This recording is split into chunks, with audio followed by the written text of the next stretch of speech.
Hello everyone, and welcome to Camelot Chat. I'm your hostess, Shannon Watson, and this week we'll be talking about Bedrydant, better known as Peter the Fang.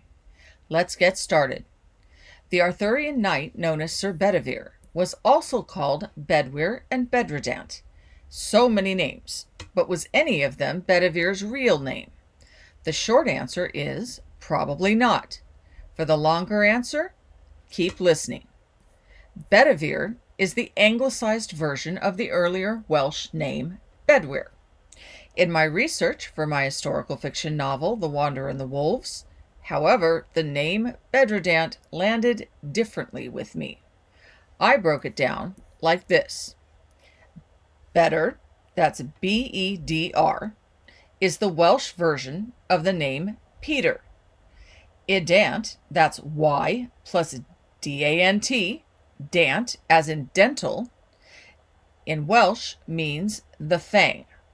Run together, they render what later came to appear as a single name, Bedrydant, or Peter the Fang.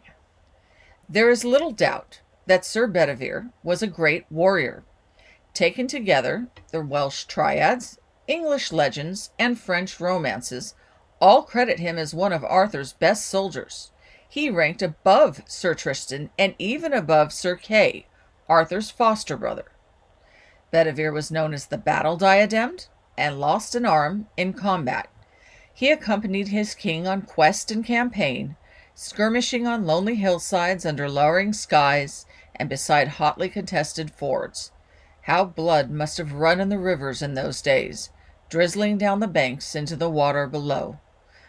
All agreed that Bedivere was a handsome man. What would he have looked like, you ask? As he was probably at least part Pictish, Bedivere would have worn his hair long in the back and combed back from the forehead, like his fellow warriors on the Pictish standing stones. He would have sported a mustache and a beard. He may have worn branches in his hair when he fought.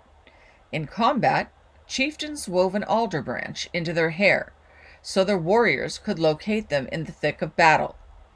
As Queen Guinevere's brother and brother-in-law to the king, Bedivere might have worn a combination of Pictish and Romano-Briton fashions. For everyday wear, he might have donned a pointed leather Frisian cap to warm his head in the freezing Scottish weather, baggy leather trousers, and a knee-length tunic. His shoes and belt would have been of durable cowhide, his tartan cloak woven in 2 colors. But in battle, other than perhaps an animal skin, Bedivere would have fought naked, like the other Picts, displaying his tattoos to full and terrifying effect. The most vivid description of a battle-mad Bedivere, consumed by the fight, comes from an early Welsh poem in the Black Book of Carmarthen. Pa Gur, or What Man, has King Arthur boasting of his own exploits and those of his warriors to his gatekeeper.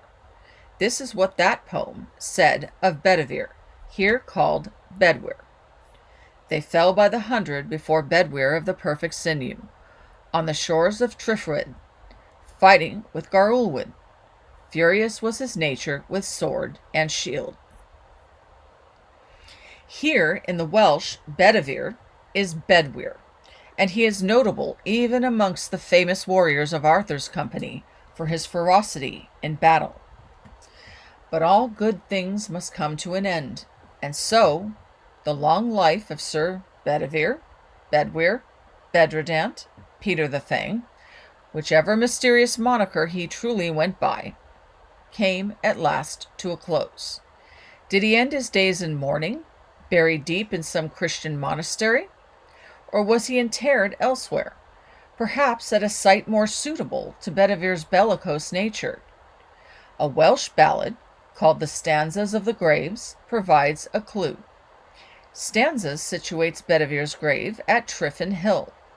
I believe the word Triffin correlates with Tribberwit, and in turn with Arthur's famous battle on the river Tribberwit. Here's how that breaks down. Tribberwit indicates the confluence of the River Forth with the rivers Teith and Allen, just below Stirling Castle, and right in the borders area of Scotland. In fact, Stirling is likely to have been, or to have been near to, the northeastern point of what would have been a rectangle formed by the two walls, the Antonine and Hadrian's Wall. The other 3 points of this rectangle are Carlisle on the southwest, Edinburgh on the southeast, and Dumbarton on the northwest. These 4 strategic points along the borders rectangle anchored the boundaries of the north and likely provided some sort of geographical indication of King Arthur's realm. So, back to Triborough. Tri indicates the 3 rivers, the Forth, the Teith, the Allen. In Latin, such a confluence would have been called tributarius, a natural stream flowing into a larger river. Forth derives from Proto-Celtic voretia, or slow running. Both tributarius and Forth vividly recall the geography of Stirlingshire, Scotland. They are what the Arthurian scholar Norma Laurie Goodrich called the winding loops of the River Forth. Today, a place of verdant life, once the site of violent death at the hands of a legendary warrior, Peter the Fang.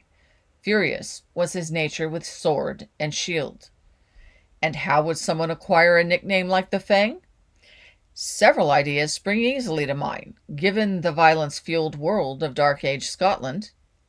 But first, we spar with Vikings, or anyway, with their Anglo-Saxon predecessors, because next week we visit the Germanic berserkers, corps of battle-mad warriors who fought as bears. So stay tuned for my next riveting episode, Berserkers, revisiting Michael Crichton's Eaters of the Dead. And what do berserkers have to do with Sir Bedivere? For the answer to that, tune in 2 weeks to my post-Halloween episode as we howl at the moon alongside Sir Bedivere, alias Peter the Fang. So if you can't wait for more Arthurian lore till the next episode, you will find my historical fiction novel, The Wanderer and the Wolves, told from Queen Guinevere's perspective on Amazon.com. The link is included below. And be sure to check out my author page at shanaverestudios.com. Until next week, people who read live in many worlds. Books are the surest portals to those worlds. So keep living, keep reading, and keep dreaming. Till we meet again.